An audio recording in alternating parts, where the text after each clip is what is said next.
इस मुल्क में वहम की बीमारी है जो सदियों में भी सुधारी नहीं गई। सब पर भगवान की खुमारी चढ़ी हुई है और इनके सारे बाबा बलात्कारी है। लोग दिखावा करने वाले और हल्के चरित्र है। इतिहास को लेकर आप पास आते हैं, कुछ जीते हैं और चाहे जो हारते हैं। इन लोगों में से ही सरकारी अधिकारी आते हैं। इस मुल्क में वहम की बीमारी है जो सदियों में भी सुधारी नहीं गई। सब पर भगवान की खुमारी चढ़ी हुई है और इनके सारे बाबा बलात्कारी है। ये तो अब किसी को भी पसंद नहीं आ रहे। अब दूसरे देशों में जाकर भी गंदगी फैला रहे हैं।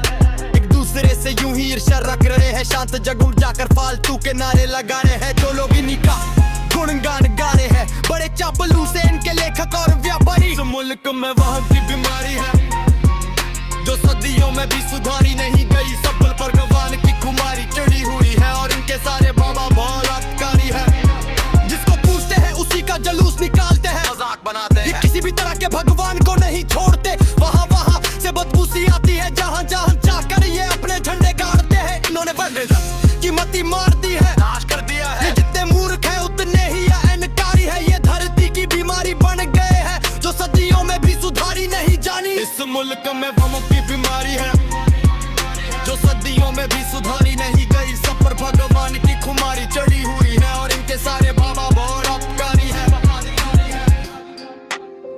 औजार लड़कियों को माथा टेकने, आशीर्वाद लेने के लिए भेजते हैं।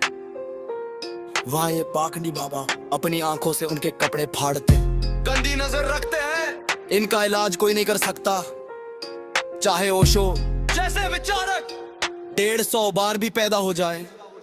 तुम्हारे पसंदीदा टैक्स के पैसों का क्या किया अपनी इस बंदगी को छोड़कर? कभी उससे ये पूछो पूरी दुनिया से ज्यादा तुम्हारे पास क्यों हवा, पानी, मिट्टी और सोच में गंदगी है। तुम्हारी इस गंदगी में बेजुबान जानवर फंस गए हैं। उठाते बच्ची बनकर उड़ान भर गए हैं। अगर धर्मों का मसला हल हो भी गया तो ये जातियों की जंग जारी है। इस मुल्क में वहम की बीमारी है जो सदियों में भी सुधारी नहीं गई। सब पर भगवान की खुमारी चढ़ी हुई है और इनके सारे बाबा बलात्कारी है।